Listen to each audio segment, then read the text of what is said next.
Muchas veces van a ver en estas prédicas que hablamos acerca de historias que quizás has escuchado millones de veces. Especialmente si has crecido en una iglesia, bueno, en cualquier iglesia realmente. Desde niño, desde los días que tuviste escuela dominical, como un ejemplo. Has escuchado acerca de Moisés, de Abraham, de David y obviamente las historias de Jesús. Y quizás si tú no creciste con eso, al menos has visto películas, series, los niños, hay muchos dibujos animados. Entonces, yo diría que obviamente después de Jesús, si vamos al Antiguo Testamento, la historia más famosa que hay es la historia de Moisés, probablemente. En segundo lugar, yo pondría la historia de David y Goliat. Sí, David y Goliat, pues a todos le encantan ese cuento, pues, de que este niñito, en muchos dibujos animados ves un niño de quizás de 8 años, 10 años máximo, ahí sí con su flechita, y ves este gigante, este soldado con toda su armadura, que le está básicamente burlando de este niño, jaja, ¿qué me va a hacer este niño? Y que al final, ¡pum!, le mete una piedra, cae el gigante y todo el mundo, ¡yay! Pero les voy a decir que esta historia es mucho más profundo que solo eso. No es solo una historia de un niñito enfrentándose contra un gigante y matándolo.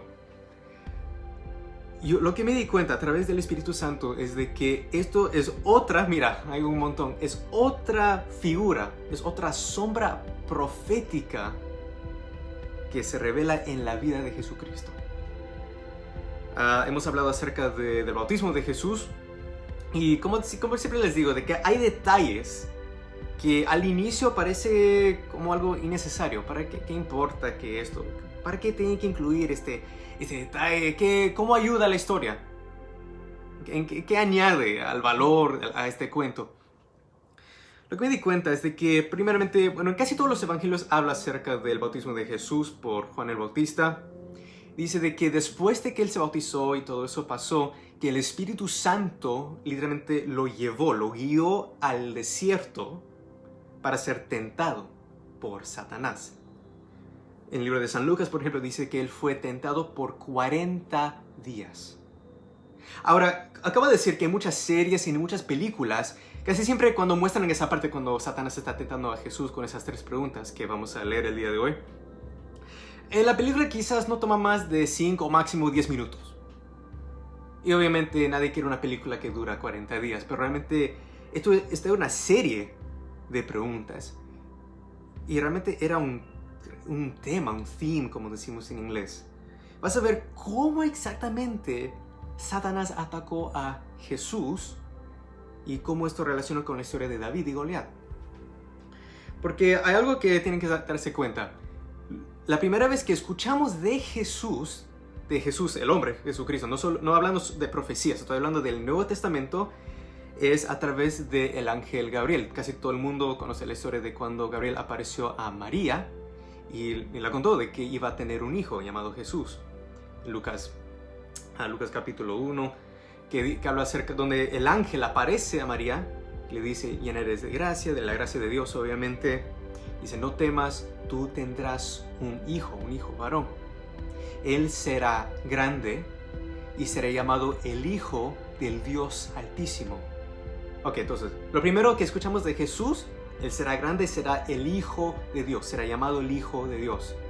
Y lo segundo que dice es que Él tomará el trono de su padre David. Si ese es el caso, creo que tiene sentido mirar la vida de este David y ver si hay algún paralelo con Jesús. Dice que será el Hijo de Dios, eso es su identidad, el Hijo de Dios. Él tomará el trono de su padre David, literalmente reinando como rey, como David reinó como rey, y por causa de eso tendrá un reino sin fin. Todos saben la historia de que María preguntó cómo es esto posible, si soy una virgen, y le dice Gabriel, el Espíritu Santo vendrá sobre ti. Literalmente a través del poder de Dios, el Espíritu Santo, ella iba a tener este hijo. Ella obedece, dice, yo soy sierva del Señor, que suceda conmigo como has dicho. Ella siendo fiel, la mejor mujer que hemos tenido realmente, bendita entre todas las mujeres, tuvo a Jesús. Entonces, ¿qué tiene que ver todo esto con la tentación de Jesús y con esto de David y Goliat? te vas a dar cuenta, es cuando tú lees en los evangelios acerca de la tentación de Jesús, la manera como Satanás lo ataca es muy específico. Quizás muchas veces has escuchado esto, pero presta atención. Las preguntas que le da Satanás, acuérdate que él había estado en el desierto por 40 días. Literalmente su único alimento fue, como Jesús mismo lo admite, no comió nada físico, se alimentaba nomás con estar con su padre. Y cuando Satanás le dice, bueno, si es que tú eres el Hijo de Dios, bueno, si tienes hambre físico, entonces toma estas piedras y conviértelos en pan. Pero mira cómo lo ataca. Dice, si es que tú eres el Hijo de Dios. Oye, ¿no se acaba de bautizar Jesús y abrieron los cielos, descendió el Espíritu Santo como una paloma y hubo una voz desde el cielo, Dios el Padre, diciendo específicamente, esto es mi Hijo amado y tengo mi complacer con él? Literalmente, Jesús acaba de salir del río Jordán, donde fue bautizado por Juan el Bautista.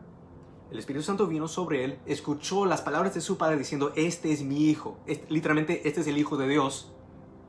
Ese mismo Espíritu Santo que descendió sobre él, ahora lo está guiando al desierto. Y lo primero que Satanás ataca es eso mismo. Bueno, si es que tú eres el Hijo de Dios, eso que tú acabas de escuchar, acabas de escuchar a tu Padre en el cielo diciendo que tú eres su Hijo amado. Bueno, si eso es cierto, haz esto entonces. Aliméntate físicamente. Y Jesús lo responde con el arma más fuerte que pueda tener. El hombre no vive solamente con pan, sino con cada palabra que sale de la boca de Dios. Y de nuevo, mira, lo acaba de atacar su identidad y Jesús defiende. No, yo soy el Hijo de Dios y por esa razón yo me mantengo con estar con mi Padre y escuchar su voz. Pero no se rinde tan fácilmente. Satanás lo lleva en el espíritu, lo lleva al templo, al techo del templo. Dice, bueno, si es que tú eres el Hijo de Dios, de nuevo atacando su identidad. Y vas a ver eso muy común. Lo que el enemigo usa contra ti es tu identidad en el Señor. Tómase nota de eso. Si es que tú eres el Hijo de Dios, bueno, échate, salta. No dicen los santos. Tú me acabas de responder con la palabra de Dios que dice que el hombre no vive solamente con pan. Bueno, yo también conozco la Biblia. Yo conozco los salmos. Que dice que, bueno, básicamente si tú te caes, Dios enviará sus ángeles. Te agarrarán para que ni choques tu pie sobre ninguna piedra. Salta. De nuevo responde porque se da cuenta de que es un ataque a su identidad.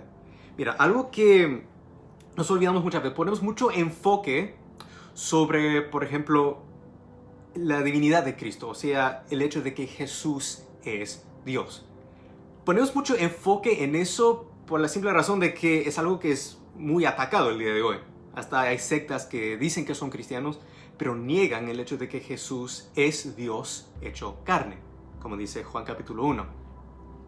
Pero en el proceso de tratar de defender el hecho de que Jesús es Dios, era Dios hecho carne, hemos, más en un sentido, olvidado la otra parte. Si Dios realmente se hizo carne, no era solamente Dios caminando sobre esta tierra. Jesús realmente fue hombre. Realmente, no era un fantasma, una ilusión, un hologram, como decimos en inglés. Realmente esto era un ser humano. Jesús de Nazaret fue un ser humano, como tú y como yo. Y por eso dice, por ejemplo, Pablo, cuando él habla acerca de Jesús, dice que él fue como nosotros. Jesús, él fue como nosotros. Entonces, nosotros tenemos un sumo sacerdote, Jesucristo, que entiende nuestras debilidades. Porque él también fue tentado en todo. Él pasó por todo lo mismo que tú y yo pasamos. La diferencia, dice Pablo, es que él no pecó. Y tú lees esa historia de que a pesar de toda esa tentación, la última tentación era simplemente mira, todo este mundo pertenece a mí. Literalmente Satanás diciéndole a Jesús que todo este mundo que tú creaste, que tú amas, son mis esclavos. Yo soy el dueño. Y yo puedo dar todo ese pueblo que tú amas tanto, yo le puedo dar a cualquiera. Y yo estoy dispuesto a dártelo a ti. Lo único que te pido es que niegues esa identidad que tienes con tu Padre. Póstrate ante mí y adórame, y todo lo que yo tengo lo daré a ti. Lárgate de mí, Satanás, le dice Jesús. Adora nomás al Señor, solo a Dios. Y con eso al fin, Satanás se dio cuenta que no podía atacar, no podía tentarle a Jesús a pecar, aun cuando atacaba su identidad. Su identidad como el Hijo de Dios el Padre estaba firme. Y dice acá de que él tuvo que esperar otra oportunidad, y que quizás con otra forma, para poder de nuevo tentarle a Jesús. Y todo esto duró 40 días. Vas a ver ese número, 40 días. Esto es la época de prueba. ¿Qué pasó con los israelitas? En la época de... Mira, David vivió unos 1000 años antes de Jesús. Y en esta época el pueblo de Israel estaba en guerra contra este pueblo que se llamaban los filisteos. Los filisteos el día de hoy realmente no existen, pero históricamente venían de la isla de Creta, que el día de hoy pertenece a Grecia. Vinieron en barcos a la costa oeste de Israel, lo que el día de hoy es esa parte que se llama Gaza. Quizás has visto en las noticias donde están los palestinos el día de hoy. Ellos invadieron Israel y siempre estaban luchando, querían conquistar el pueblo de Dios. Y en esta ocasión estaban en batalla en el desierto y por 40 días no lucharon, no hubo guerra física. Por 40 días hubo este soldado en particular llamado Goliat, un gigante, que realmente daba retos al pueblo de Israel. No es necesario de que todo el mundo muera el día de hoy. Envíame nomás un hombre, un campeón, el mejor luchador entre ustedes. Que él pelee contra mí. Es como en el casino. Lo gana todo. El que gana acá, lo gana todo. Gana toda la plata. Si yo lo mato, todos ustedes serán nuestros esclavos, los israelitas. Pero si de casualidad mata a mí, todos nosotros, todos los filisteos, también seremos tus esclavos. Les cuento de que no cumplió su promesa. Pero eso pasó por 40 días. Ningún israelita se atrevió a enfrentar a este gigante. Y cuando David, mira, solo de casualidad, ni siquiera era un soldado David. La única razón por que él fue a esta batalla era porque su papá, que se llamaba Jesse, él envió a su hijo para darle un poco de comida a sus 3 hermanos que sí estaban en el ejército del rey Saúl, que era el rey de esta época en la historia de Israel. Y fue de casualidad un día que estaba trayendo su pan. Hermanos, ¿qué tal? Acá este es de papá. Que de casualidad escucha otra vez ese reto de Goliat. Y mientras que todo el mundo literalmente está temblando por temor, nadie se atreve a salir para enfrentar a este gigante. Y dice, oye, ¿quién se cree? Literalmente dice, este filisteo incircunciso que literalmente está maldiciendo al pueblo de Dios y en el proceso tocando al mismo Dios. De nuevo era un ataque, mira el paralelo con Satanás, atacando la identidad del pueblo de Dios. Básicamente estaba diciendo, ustedes dicen todo el tiempo que tienen un Dios grande. Los israelitas por miles de años a este punto hablan acerca de cómo Dios habló con Abraham, del pacto que hizo con Abraham, con Isaac y Jacob, de José, de cómo Dios liberó, como dice, con su mano derecha, con fuerza, liberó a su pueblo de esclavitud en Egipto. De cómo este Dios una y otra vez, aun cuando el pueblo fue infiel a Dios, Dios siempre rescataba a su pueblo. Pero, mira, tienes un Dios que puede mover montañas, pero no puede mover ninguno de ustedes para venir y enfrentar a mí. De nuevo, ataque de identidad. ¿Realmente este Dios existe? Este Dios de Israel, el Dios de Abraham, Isaac y Jacob, ¿realmente es este Dios tan todopoderoso? David se atreve a decir, ¿sabes qué? Si nadie de ustedes van a defender el honor, no solo del pueblo, pero de Dios, yo iré. Él va ante el rey Saúl y dice, yo lucharé. El Saúl le dice, eres un jovencito. Más o menos muchos historiadores que estudian esto dicen que realmente no era un niño David. En muchas figuras ves que es un niño de 8 o 10 años. David más o menos hubiera tenido unos 17 años. Era un jovencito, pero no un adulto todavía. Y dice, como decimos siempre, un chibolo. No sé qué dirán en otros países, pero realmente era un jovencito. Y le daba pena a Saúl enviar un jovencito tan chiquito, con toda su vida frente a él, literalmente como una misión de suicidio. Pero dice, bueno, si tú quieres, bueno, ya no tengo nada que perder realmente. Quizás si no vas tú, va a haber otros. Te doy mi armadura. Y obviamente lo prueba y dice, no me queda. Y es innecesario. Ya tengo un arma mucho más fuerte que cualquier lanza, cualquier espada, cualquier armadura. Algo muy interesante acá pasa, de que cuando se va de la presencia del rey Saúl, justo antes de que le enfrenta a Goliat, él va a un río y saca piedras del río. 5 en total dice acá.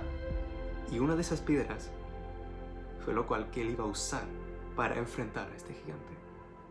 Ahora, ¿por qué importa este detalle? Que de un río sacó una piedra. Y después de ahí, justo acaba de salir del río y de ahí va de frente a la batalla. Va al desierto donde este gigante por 40 días ha estado literalmente maldiciendo al pueblo de Dios y al Dios de Israel. No sé si están viendo el paralelo. Jesús salió del río Jordán e inmediatamente fue guiado por el Espíritu Santo a la batalla.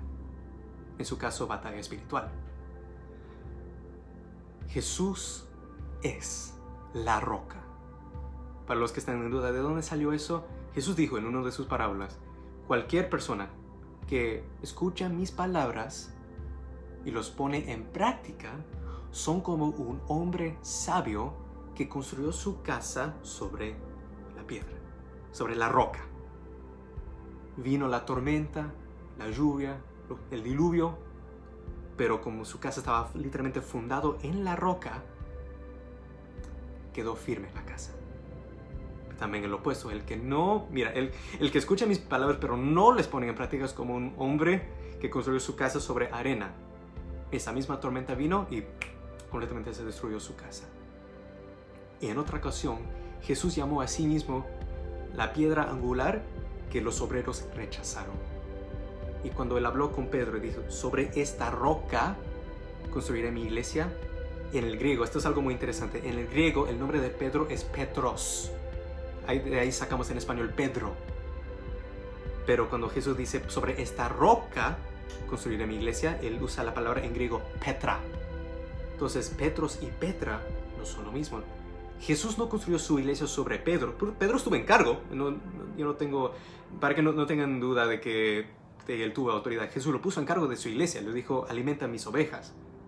Pero la piedra sobre lo cual, mira lo interesante que dice Jesús, que todo el infierno no prevalecerá contra la iglesia, no porque estaba fundado en Pedro, sino porque estaba fundado en la roca, en la Petra, que es Jesucristo. Entonces ves esta figura profética, que esta piedra, sale del río. De la misma manera como Jesús fue bautizado en el río Jordán y salió, y con esta piedra iba a enfrentar a Goliat. Obviamente Goliat se ríe. Este niño! Lo que me interesa no es lo que dice Goliat, lo que me interesa es lo que dice David, que tiene la misma actitud que tuvo Jesús. Ahora tú ves por qué Dios puso tanto enfoque. La primera vez que reveló a su hijo al mundo, reveló a María, le tuvo que decir, él será como su padre David. Porque obviamente Goliat le viene diciendo, ¿acaso soy un perro que me vienes con un palo? ¿Qué te crees? Maldijo a David en el nombre de sus dioses. Ven acá, que les voy a echar su carne a las aves del cielo y a las fieras del campo.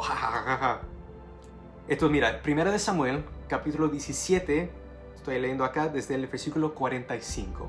Si tienen su Biblia también lo pueden leer. David le contestó a Goliat, tú vienes contra mí con espada, lanza y jabalina, con armas físicas. Pero yo vengo a ti, contra ti, en el nombre del Señor, Adonai, el Señor Todopoderoso, el Dios de los ejércitos de Israel, a los que has desafiado. Hoy mismo el Señor te entregará en mis manos, y yo te mataré y te cortaré la cabeza. Hoy mismo echaré los cadáveres del ejército filisteo a las aves del cielo y a las fieras del campo, y todo el mundo sabrá de que hay un Dios en Israel. Todos estos días, 40 días diciendo, ¿dónde está tu Dios? ¿Quién eres tú? ¿Eres el pueblo de este Dios que no existe? ¿Ja? David le dice, por lo que va a suceder el día de hoy, todo el mundo sabrá de que hay un Dios acá en Israel. Un Dios que lucha, que pelea por su pueblo. Muy parecido a lo que pasó en la historia de Moisés, de cuando el ejército del faraón venía contra ellos y estaba al punto de matarlos, Moisés le tuvo que hacer recordar, no teman, el Señor mismo luchará por ti y por mí, por nosotros. Todos los que están aquí reconocerán que el Señor salva sin necesidad de espada ni de lanza. La batalla es del Señor y Él los entregará a ustedes en nuestras manos. En cuando el filisteo avanzó para acercarse a David y enfrentarse con él, también este corrió rápidamente hacia la línea de batalla para hacerle frente. Metiendo la mano en su bolsa sacó una piedra, esa misma piedra que él había sacado del río, que representa a Jesús, y con la onda se la lanzó al filisteo, hiriéndole en la frente. Con la piedra incrustada entre ceja y ceja, acá, el filisteo cayó de bruces al suelo. Así fue como David triunfó sobre el filisteo, lo hirió de muerte con una onda y de piedra, y sin empuñar la espada. Luego corrió a donde estaba el filisteo, le quitó la espada y, desenvainándola, lo remató con ella y le cortó la cabeza. Cuando los filisteos vieron que su héroe había muerto, salieron corriendo. Gloria al Señor. Ahora ustedes están viendo el paralelo. Y una cosa más. La primera profecía que tenemos de Jesús en toda la Biblia, ahora incluyendo el Antiguo Testamento, se encuentra en Génesis capítulo 3. He hablado de esto en otras prédicas, donde la profecía, después de que cayó Adán y Eva en el pecado, Dios le dice mira, la primera profecía que Dios hace no es al ser humano, es al serpiente, a Satanás. Le dice, yo pondré enemistad entre tu descendencia, tu semilla, y la semilla, las descendencias de la mujer. Tú le vas a herir el talón. Pero él, mira, en una traducción dice, él aplastará tu cabeza. En otra traducción, él va a herir tu cabeza. ¿Suena familiar? Como ustedes ven, mira, esta historia, la historia de David, obviamente sirvió como un episodio en la historia de Israel. Otra ocasión donde Dios luchó por su pueblo y liberó a su pueblo de esclavitud. En este caso, de la esclavitud de los filisteos. Pero hasta el día de hoy vemos cómo Dios se reveló en Jesucristo. Él es nuestro luchador.